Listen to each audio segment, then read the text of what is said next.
Okay, well, looks like it has begun. The birds certainly know it. You certainly know it. I suppose it's about time I should certainly know it.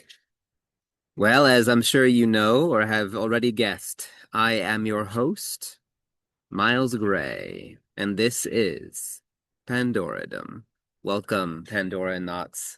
I'm happy to see you again, if only in my imaginings. I don't know what you look like, but I assume you're there. One hopes. But I know you are, don't worry. I know you are. I'm not that self-cynical. Uh, and if not now, then eventually, I'm sure we'll have many Pandora nuts joining our ranks. So this, of course, is also addressed to the future Pandora nuts, not just the very few that we have at the moment. Here I am, sitting in central Israel in a park. This is what I refer to as my park office. Just a very small children's playground. A number of bushes, benches, trash can, a water fountain, flowers, azaleas. Um, and It's actually a pretty pleasant, rather geometrical space. And there's sort of it's not a seesaw, but it's a seesaw-like implement. I mean, these are definitely not the unsafe but very fun seesaws of my youth. Of course, it's not politically correct to say, but I remember, I mean, those were the seesaws or teeter-totters of cherry bumps. And that's what people tried to give you, uh, while you were on the seesaw. And it was all about, there was a little bit of danger. And this has been talked about quite a bit on the internet and in some studies of recent, which is really um, the shift in focus with regard to the raising of children, especially in the West, it would seem, uh, along the lines of safety protocols. So, if you look at the history of parks or sort of recreational playgrounds, you find that they were pretty danger laden in earlier eras. Um, Very high structures, often materials which would certainly not pass code today. And yet, there was something very crucible-like about such a setup that if you were able to pass through it, you would come out an improved child or a child of some grit. And then the issue today with ultra safe playgrounds, which are not so high off the ground and the risk is seemingly minimized, does it produce children with grit, or do they come out pampered and fearful because the playgrounds that they're playing on don't push them to higher limits? It's an interesting question. I mean, one is very tempted to imagine that some of the ails that we suffer from today in the newest generations have something to do with the way that playgrounds are set up. Now, not just playgrounds, that's just the tip of the iceberg, but it's a reflection of a greater cultural shift towards uh I don't want to say coddling exactly. I mean, there's definitely a coddling element, but it's really just an anthropological shift. It's a cultural shift. So on the one hand, you have um, seemingly safer playgrounds. You have increasingly so-called safe spaces at universities. You have limited challenge of some of the crazier movements that are happening on campus and in academia. I mean, obviously there is pushback, but it's certainly not enough, I wouldn't imagine, to put much of a dent in whatever movements are starting to take hold. I think it makes a difference, but it's really a cultural war, and many other elements as well. I mean, I think you know in earlier decades, comedy still had the possibility of being pretty a challenge to one's own moral system.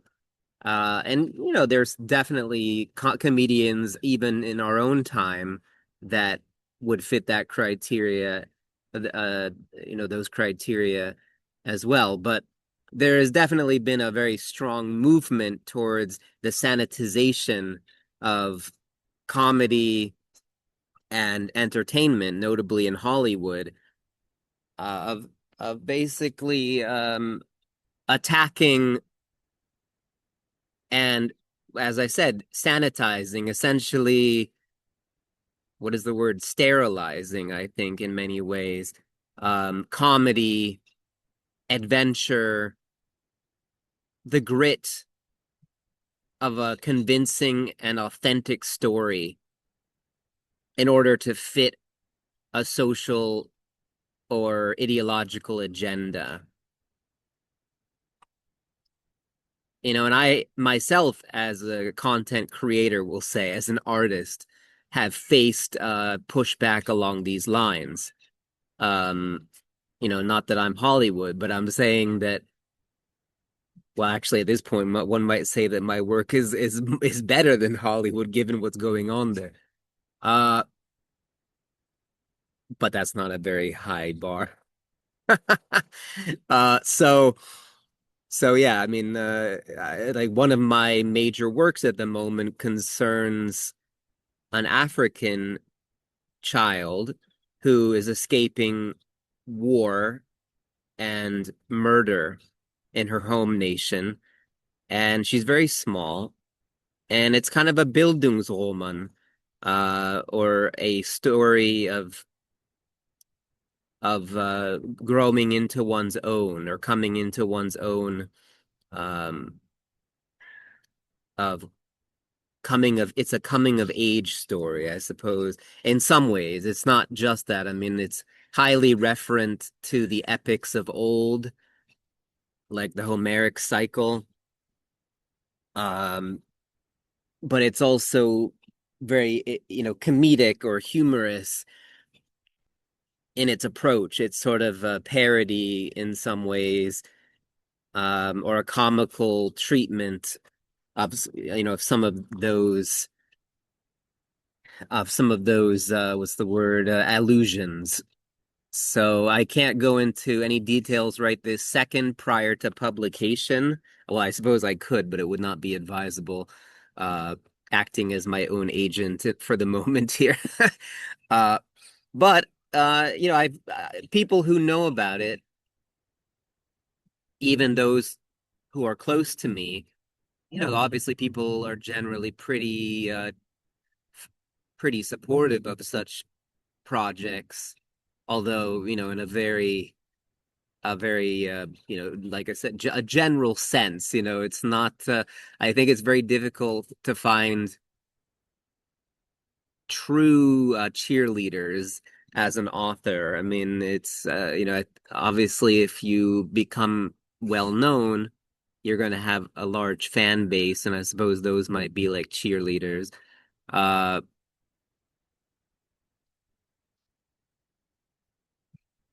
I don't know, it's a good question, in fact. Yeah, that is an interesting question. It's not, I mean, I'm not going to get into that at the moment, but the I guess that's something to think about. But I think that ultimately it's about achieving, at least for me, some kind of cult status, and it's not merely for the purpose of being recognized. I mean, obviously there's probably some human element to that. uh, to that drive for some individuals, including myself. But my primary belief is that I'm trying to tell my audience something, and I feel that I have something important to say, and that it is different and that it is unique. It doesn't mean that it's irreverent. It's certainly irreverent, but it's definitely not irreverent to other aspects of the world. And, on the contrary, it's actually quite ultra referent to much of what has come before me. I mean, there are intertextual elements and all of that, as you would expect from any great literary work. Now, I'm not saying this is a great literary work, but I have modeled it on what I consider to be foregoing great literary works in the canon. And when I say canon, I mean the canons of world literature. Um, and so that's what I'm focusing on. But as you can imagine, here you have a Jewish Israeli poet and author whose main character is a is a non-heteronormative um child African of, of color. Uh yeah, that is a very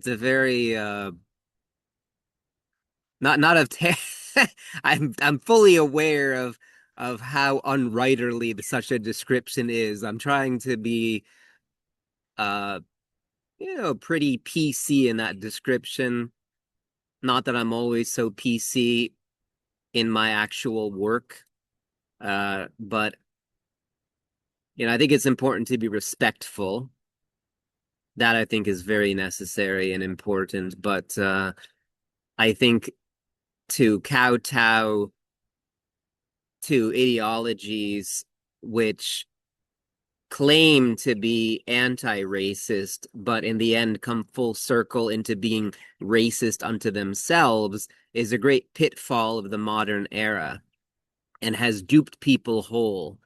And I will not be duped. I mean, I come from a long line of people who were involved with the civil rights movement in the United States, Jews that were well allied to the African Americans and others of the day who were fighting for civil rights along the lines of Martin Luther King Jr. They were in those protests. They went down on the buses. They fought hard. They fought long. And they fought for something they believed in. And it was about the merit of the individual, regardless of race or perceived race, which is really what is happening at the moment. It's more about perceived race than any actual objective race. Because we really don't, I don't think the average person understands what race actually means. That's another major problem of what's happening right now in the world. And I think that it, the ideal is meant to be reparative. I think that that really is the intention. But I think that people are so misled about it, those who are chasing it in the way that I find to be problematic, who rationalize it in a way that is generally found to be problematic by what I would call traditional scholars.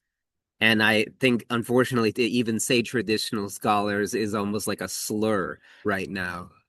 But I'm using it as a description of sort of the last stand of rationality. It may not be perfect, traditional scholarship, far from it. However, its basis is far firmer and reliable, and in fact, relatively speaking, close to more or less objective truths than is sort of the my truth uh, movement that's happening in academia and so-called scholarship today. Now, it's not that it's all scholars, all writers, all artists who have been taken by this flood. It's some, not all. And I'm not saying it's all bad. I actually think that in some ways it's important for there to be upheaval within value systems historically. On the other hand, there's a lot of what is happening currently in terms of these upheavals within our value systems are quite retrograde. You know, one very prominent example, which is very controversial, but it's really not, is that in many of these value system upheavals that are happening right now, anti-Semitism and anti-Zionism are key elements, or at least key satellite elements of these movements.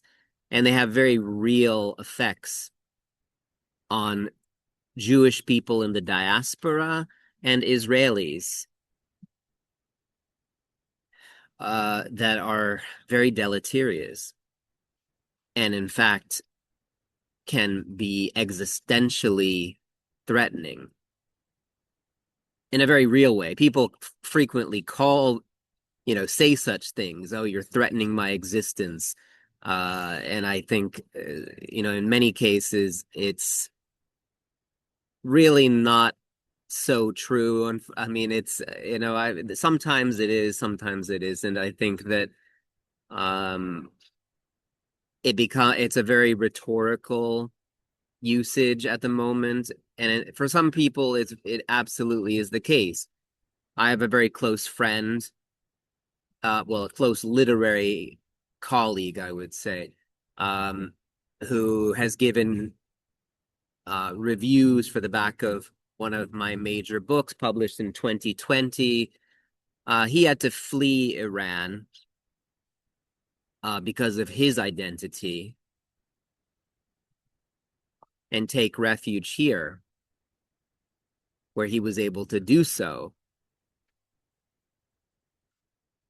And you can say that in a case such as his, yes, absolutely, it was the case that he was existentially challenged. And should he have stayed in place, he would have faced dire consequences to his life. I think that this happens also sometimes, within certain communities in the United States, for example, and in the West in general. But the recourse to safety within your own country is still much, much higher. There are ways out to a degree anyway, if you're willing to take drastic steps at least, which may mean leaving your community, for example, and relocating, changing your name and stats. I mean, not stats, but you know what I mean. So, but see, if you live in Israel, yeah, you could obviously move abroad, but it's not so easy. Many people who live in Israel have no other citizenship than that of Israel. And there's a common phrase here among Israelis, which essentially means in Hebrew, how would I translate it? I have no other country. It sounds much more poetic in the Hebrew. But it's or I have no other land, I suppose you could also say. So it has a very poetic feeling as well in the Hebrew. Um it's like poetry, really. It's a lyric um of identity. Now, some of us do have dual citizenship or more, and there may theoretically be some kind of way out, but it's not so clear because it's a question also of loyalty. It's a question of serving your country. It may even be a question of a captain or a crew going down with their ship if it should come to that. I mean, I'm not saying it will, and I certainly hope it will not. I mean, I think that we fight hard for our survival, uh, and we're definitely not going to go down without a fight. But it's more than that. It's not. This is not Masada. I think we're on better footing than that. But still, we face very serious challenges, which are indeed existential. And that's what we all deal with right now. That's what we are all dealing with in our psyches. And it's very wrapped up with what is happening in the greater West, which unfortunately, many people, especially sort of isolationist elements, either don't understand or they reject on ideological grounds. But it is ultimately the case that what we are doing here, the project of defending Western values in the face of, cultural paradigms that do not agree with Western ways of thinking and arranging culture and civilization. We are on the front lines of just such a war. And it's being fought on behalf, not just of ourselves, but also of the greater West and its tradition of equality, of individual rights, of women's rights, all of the things that are taken for granted in the West and which are often challenged as not being fully in effect, which, there may be merits to such agitations in some cases, and there may be, less than, you know, less than, what you might consider to be rational approaches there too. But that's part of the luck, not really the luck, but the goodness of having a democracy or a system wherein you're able to express those opinions within a forum. No such thing is possible in the cultural paradigms that we're facing off with. For those of us in Israel who had to live through the gut-wrenching realities of what I'm talking about, it's all too clear. October 7th, which is just the tip of the iceberg. This isn't the first time we've experienced this sort of thing.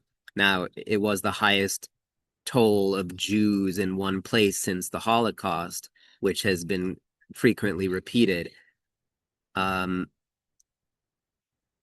But it gives a wrong idea historically to think that it's just those two things, because in Israel we have had to deal with a lot of terror and a lot of war visited upon us.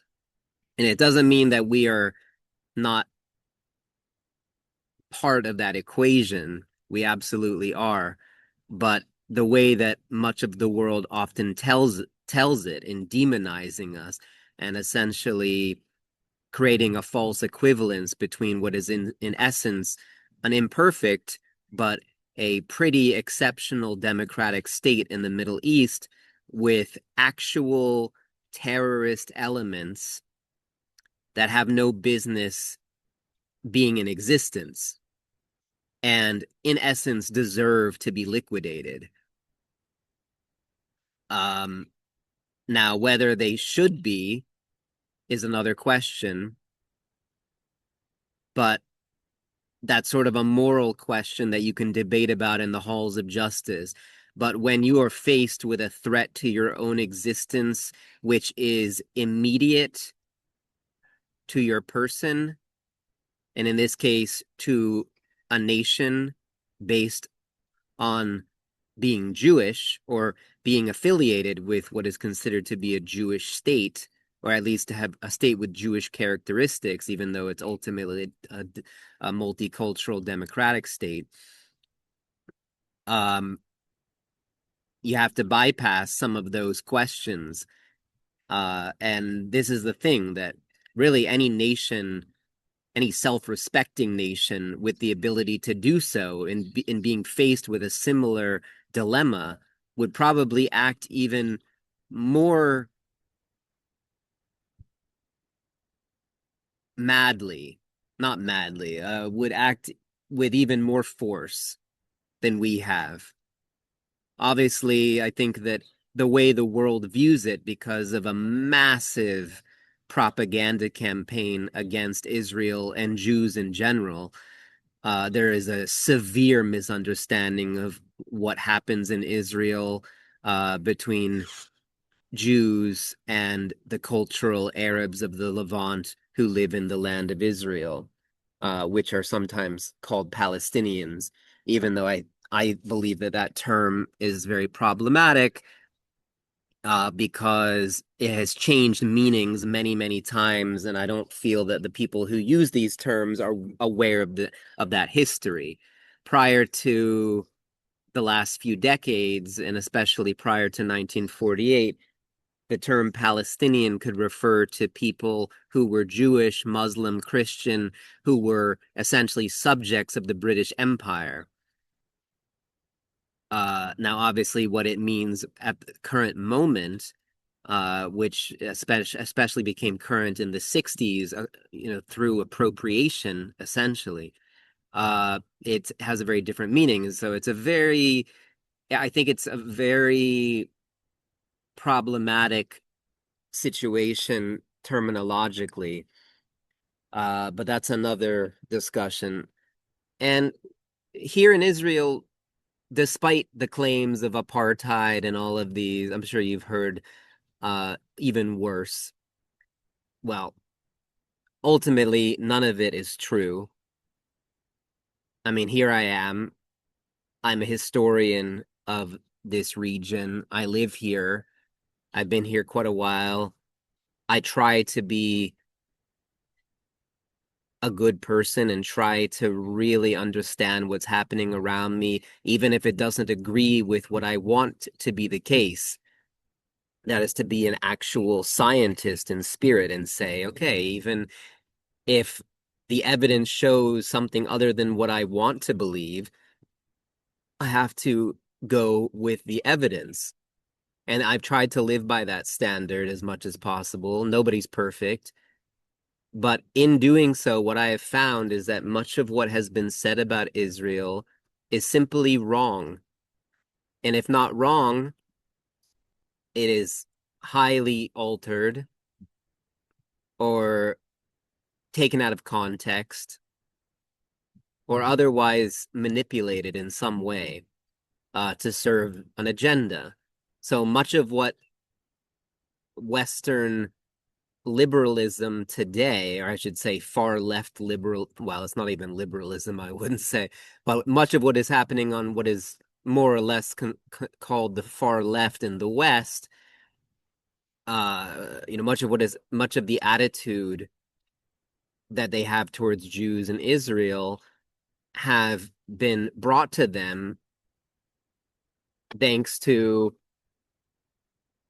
the auspices of Marxism and its later developments, the Soviet regime, which invented such favorites as Zionism is racism, which was then, that was created by the Soviet agitprop or agitprop machine and was imported to the United States.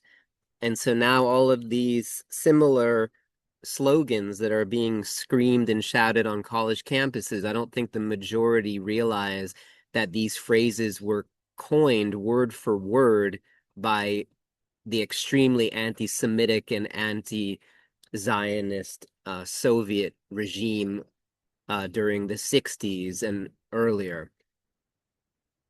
They certainly gained currency around that time. And it's not just that, of course. There's also funding coming in from Qatar, and which I've been to, by the way, and many other uh, countries and bodies that have ideological and even theological reasons for opposing Israel and Judaism and seek to fight not only it, but also the greater Western tradition within the halls of justice, for example, in the United States.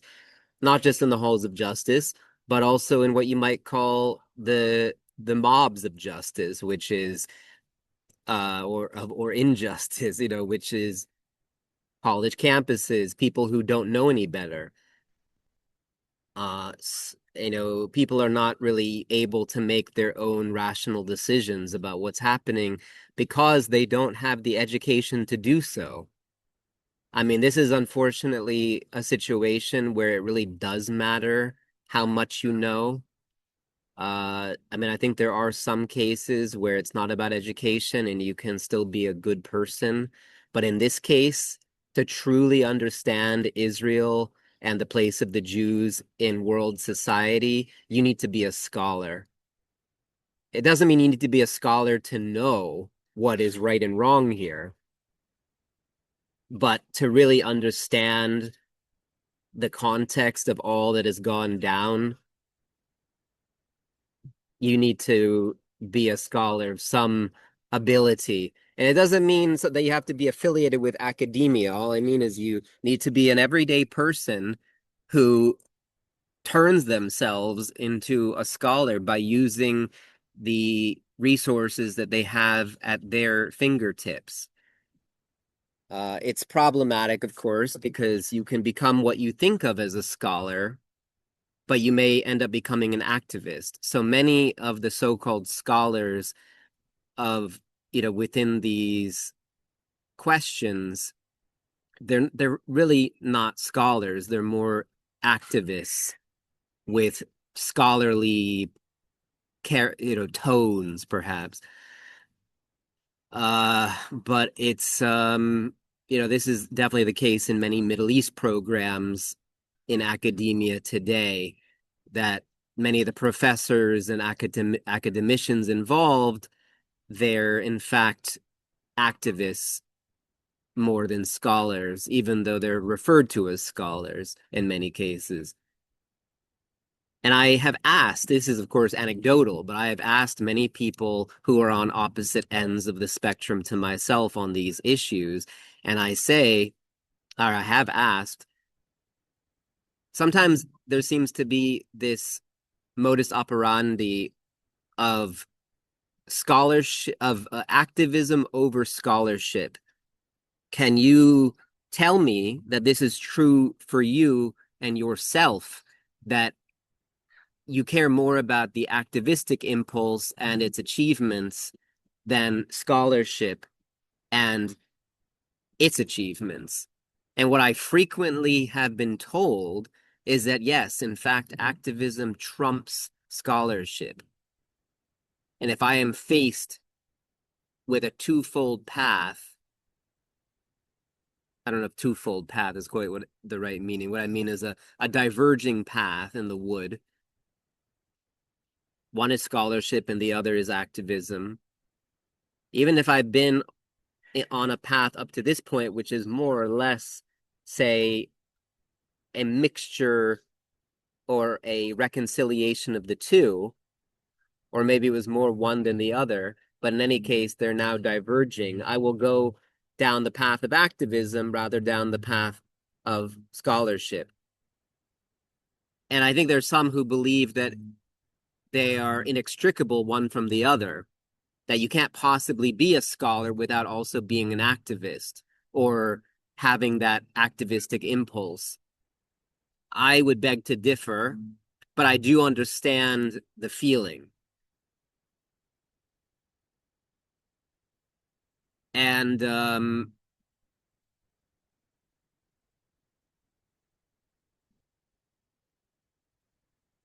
it is very, very tough. It is very, very tough. It's a very, very tough thing.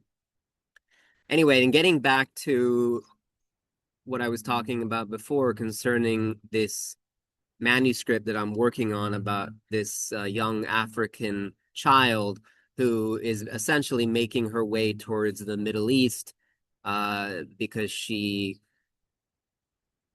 fleeing something.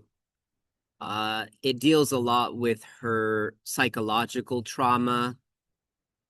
There's something that I call psychological animism, which is very operative in the text. There's a lot of treatment of ghosts, not in the typical sense, but ghosts as memories, ghosts for the modern era, we'll say. And I've, of course, been dealing a lot with that myself, with surrounding death. I mean, we have things going on here, of course, where people and suddenly they're gone. Obviously, that happens anywhere in the world. But there's some hot zones, of course, where it makes it more likely that you're going to be heavily familiar with large losses than in other places. And not only large losses, but key losses. And so, you start to really wonder about how do you come to terms with such losses of people beloved, and even people who are perhaps less than beloved, but they're still of some import to you in your life. And how do you make do without them? And so that's the central question in many ways of the traumatic element or the traumatic undercurrent of this story. And it's kind of a sort of prose like verse that this book is written in. And it's pretty Baroque in some ways. And yet I try to also mimic childlike prosody, uh, especially at the beginning of the book. Although, I think it's sort of shifted into longer, somewhat more Baroque sentences and expressions. Uh, but basically, it turns out that the girl is kind of a prodigy, and she kind of, starts coming into her own over the course of her fleeing through Africa. And it's just so strange. It's such a very strange story because it's not written in a typical way, I will say. And there are many characters that have rather whimsical names, because she names them. Because it's sort of a childlike way of seeing the world around her, even though she's dealing with very adult situations. I've really had to try to bring in much of African culture, and especially that of her area of Africa, into the equation. And there's a lot of conversation, you might say, subtextually, but also on the level of the text itself, between the identity of the girl, which I won't say, but also to Judaism, and a lot of comparisons and so on and so forth. And so there's a lot of treatment of what I'm going through here and as a Jew in the world that is brought into that text. But obviously it's has to be framed in a way that fits with the story. Um, so this has been, well, I mean, I've worked on many things, but I would say at the current moment, I would probably consider it my magnum opus. Wait, now I'm forgetting my Latin. Hold on. Or is that wait, Latin or Greek? Hold up. No, Magnum is Latin. So anyway, so sorry about that. No, that is Latin, yeah. No, the thing is, I studied Latin and Greek, so I should know this. Normally I do. I'm just a little bit tired at the moment, so I'm mixing up my. I have a background in linguistics, so I should by rights know this. Uh, and I studied ancient Greek and Latin in school. So that's also part of it that you I don't have much in the way of excuses for not knowing. But yeah, everybody has sort of neurological flatulence from time to time. Uh, so so yeah, that's what I'm working on. But I've been told that as an Israeli Jew, what right do you have, or I asked rather, what right do you have to write a story where the protagonist is an African girl of color who is, non-heteronormative? I've been asked that. Uh, I've been asked, why would you write that? These are pretty aggressive lines of questioning. Uh, but aside from their interrogative element, there's this other aspect, which is okay, aside from the aggressiveness of the question, the interrogation like way that you're saying it, let's look at the pith of what you're actually saying. So, aggression aside, what are you actually saying? You're saying that because of my apparent identity in your eyes, I'm somehow not allowed, or my ability of being allowed to do so is in question with regard to writing protagonists or storylines that are somehow outside of my own absolutely direct experience. Now, were this standard held to every author and artist, it would be a pretty boring world. It would mean that every artist and writer could only possibly produce works of art that were expressly based on things that they have individually themselves experienced. So, if you were, say, a farm girl that grew up in Wisconsin, the only thing you would be allowed to write about would be essentially being a farm girl that grew up in Wisconsin, brought to, the extremist of implementations, of course. Now, in theory, many people and demographics seem to get somehow exempted from such questions. I mean, I think that it's frequently addressed to certain demographics at the moment, rather than others. Uh, so, of course, regardless of me being asked such questions or accused and abused in such ways, it's not going to stop me. It's not going to Bowdlerize me. It's not going to make me shut my mouth and recircumcise my lips. That's a play on a biblical expression, by the way. A very strange play. I'm not just making that up. Well, I am making it up in a way, but yeah, Moses in the Bible, in the Tanakh, the Hebrew Bible, which of course is the original. Uh, there's a term which is aral sfatayim, and some people say arel sfatayim today. But it basically means circumcised, or sorry, uncircumcised of lips, or lip uncircumcised. And it's a very complicated meaning, but the general gist of it in the context is saying that Moses was not well spoken and had difficulty speaking and orally expressing himself and that sort of thing. It may have had something to do with stammering. I mean, nobody knows for certain what it meant exactly, but something along those lines. And so when I say to recircumcise my lips, or sorry, to de okay, what I meant was wait, not recircumcise, sorry, re-decircumcise my lips. That's what I meant. Uh to reprepuce your lips.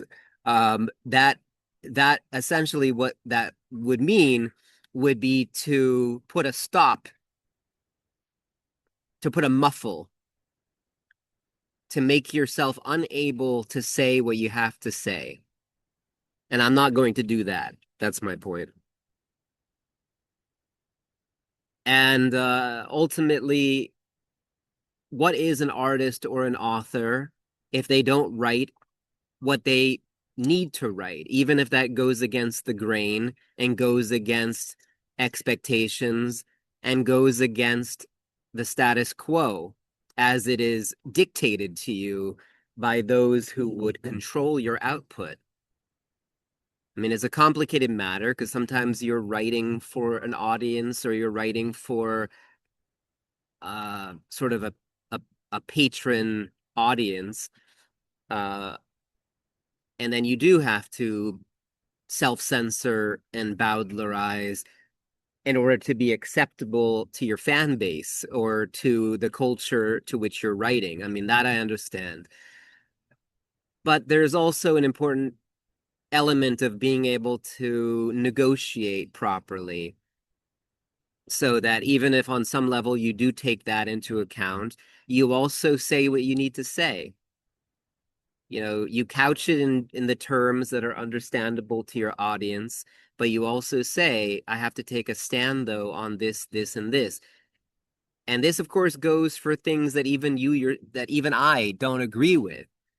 Much of what I have criticized in today's episode, I would still want to be written down in books if that is what the author felt was necessary to say.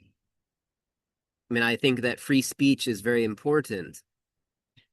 On the other hand, it's very problematic too, because where do you draw the line? We have a lot of anti-Semitism in words today, and it has very real, violent consequences in many cases. And if not directly physically violent, can be very, very dangerous and deleterious along other lines that then can themselves lead to physical violence at a later point. I mean, it's a vicious cycle, as we well know from history. And if you don't understand that, then you don't know history. And that's really one of the main things that you can say about the people today who say, oh, let's stop talking about anti-Semitism. I don't want to hear anything more about that. I don't want to hear that word. I'm tired of it's being said over and over again. Well, I can tell you it will be said over and over again until there's some accountability. That's it. And unfortunately, yeah, there is the risk of it becoming dilute because of overusage, but not even overusage, but because of just a lot of usage. Because overusage implies that it's being applied in cases where it doesn't have a connection. But I would say in the majority of cases where it is lodged, it in fact is the case. The problem is that the people who are behind it are not willing to admit that they have a problem with anti-Semitic agitation. They don't want to be labeled anti-Semites, even if factually and definitionally they are. That's the very interesting thing to me, actually. I think that one of the great delineators is that in the past, anti-Semites didn't so much have a problem with being called anti-Semites.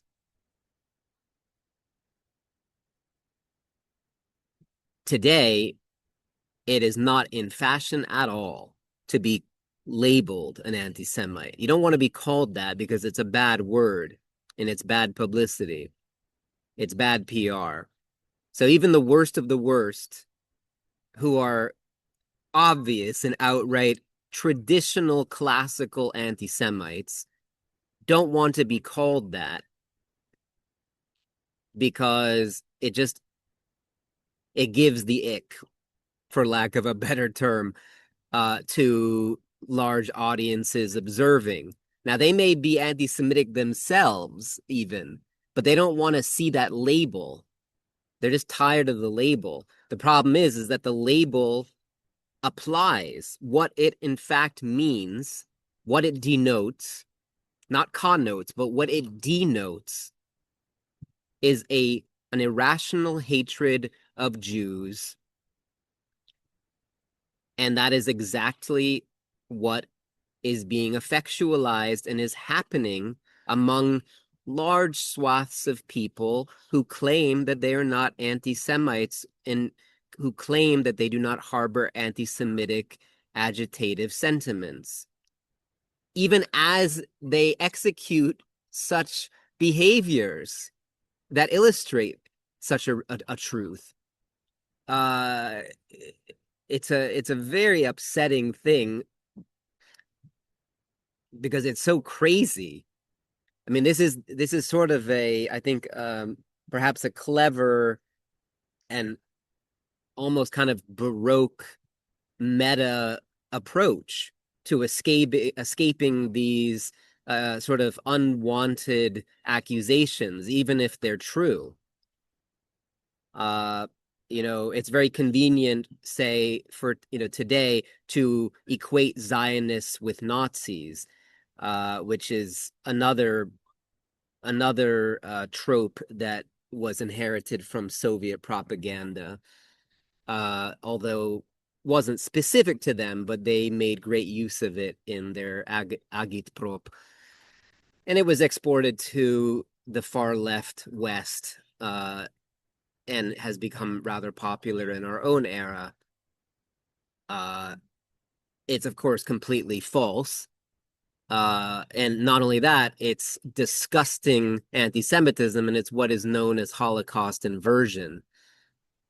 Uh, and it's basically a modern version of a medieval blood libel.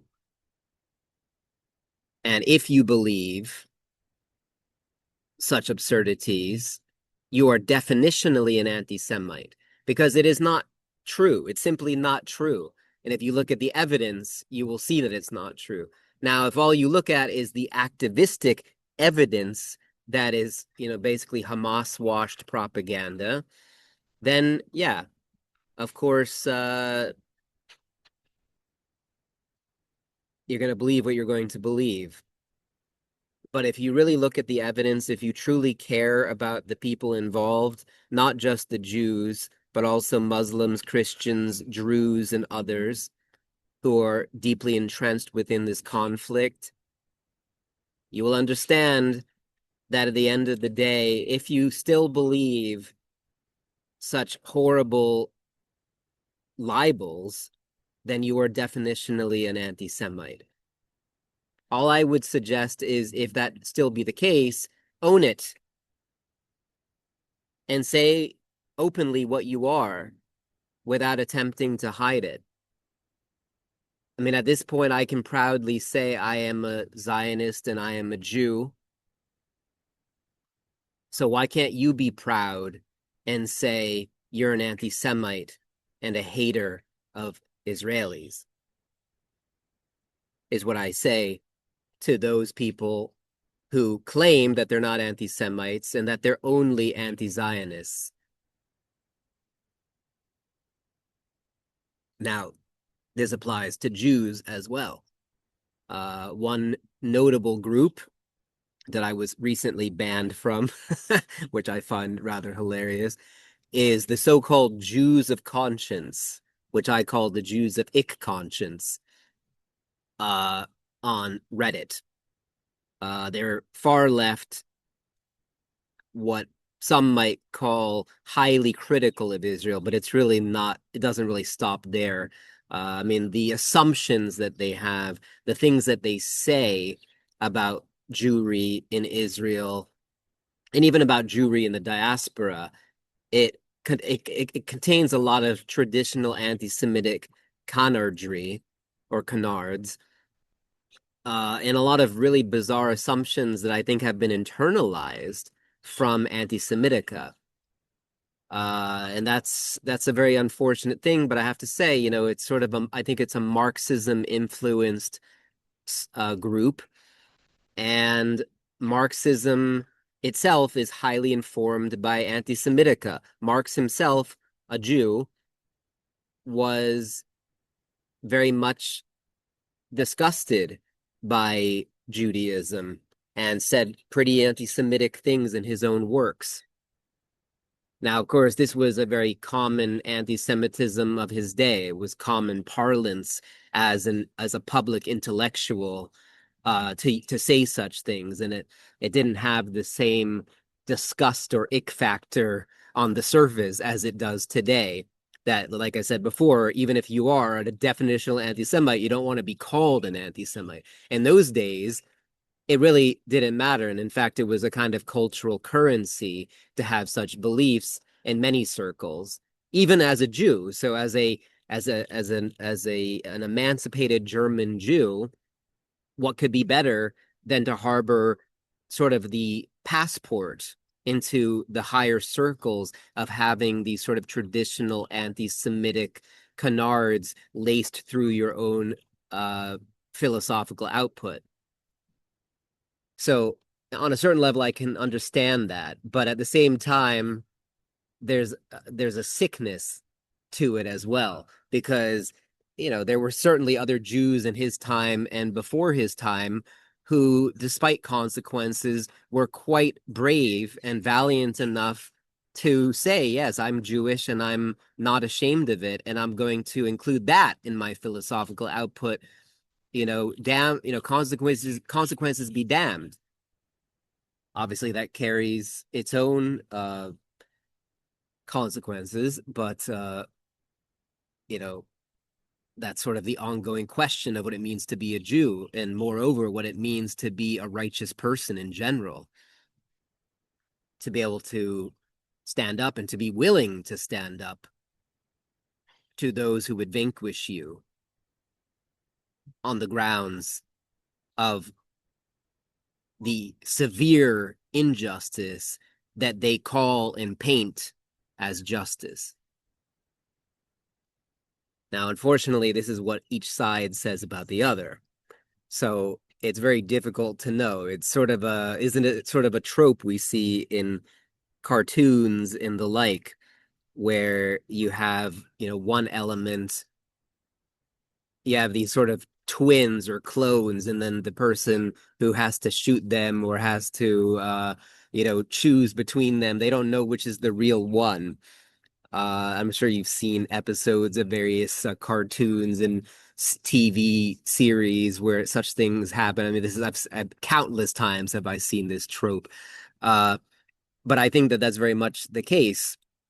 I don't know. I can't think of an example off the top of my head, but you can imagine like an episode of The Simpsons where there are two Barts and Lisa has to choose which one is the real Bart. Is it this one or this one? They look exactly the same. They talk the same way, but one is the evil Bart and the other is the good, well, more or less the mischievous, but ultimately good-hearted Bart.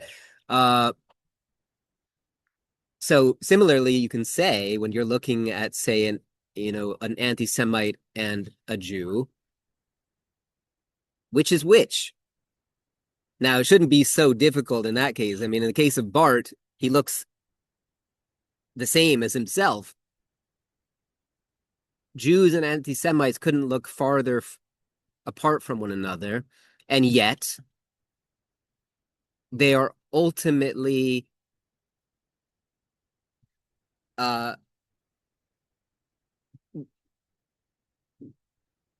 given moral equivalence by detractors. So when people say that Zionists are Nazis, that's exactly what's happening, where you say, okay, now I can't tell the difference between a Nazi and a Jew, which is just such an absurd inversion. It's unbelievably absurd. And it's essentially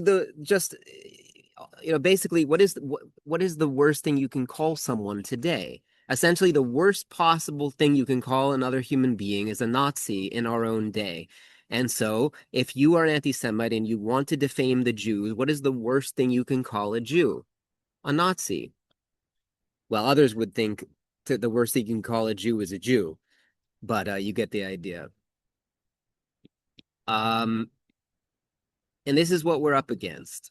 It's not just me as an Israeli Jew, it's also you as somebody who's on the fence about these things and doesn't really know what to think. It's also about you who is maybe rather against what I'm saying, but you have your doubts that maybe I have something important to say and maybe things are not so clear as you thought. It's also to you who is not Jewish, but aspires to be a righteous person, who aspires to fight the good fight and to allow liberal values to hold sway and not be brought down by other forms of civilization that would do away with such rights, privileges, and freedoms. I have traveled around the world. I have been to many, many countries,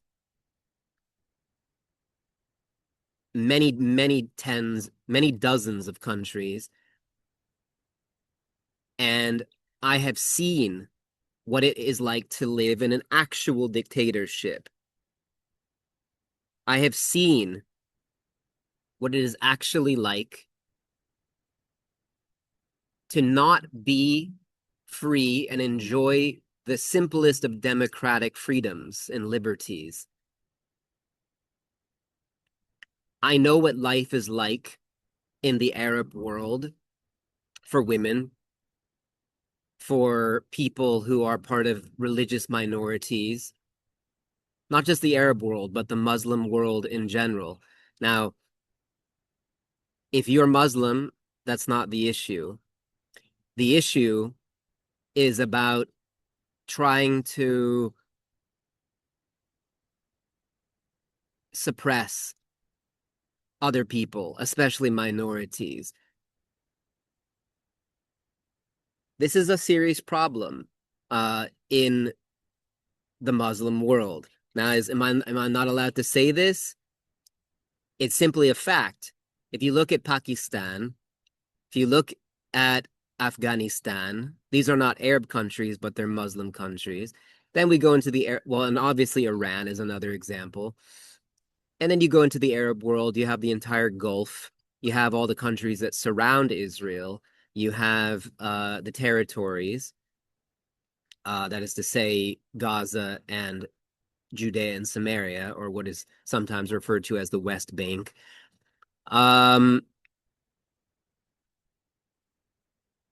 The value system is utterly distinct. Now, I am anthropologically very interested in these ways of life, and I am a scholar of these ways of life. I studied in great depth in school, in college, comparative religion. And so I actually know a little bit about what I'm talking about with regard to the actual tenets and liturgy of Islam, of Christianity, of Judaism, of Buddhism, of Sikhism, and so forth.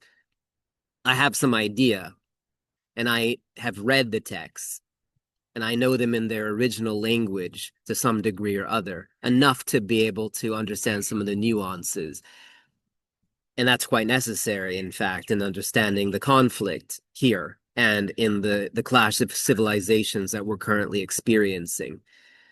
So you do have to understand that even if you have nothing against individual Muslims, you are still within your rights, and you should resist the caliphatic impulse.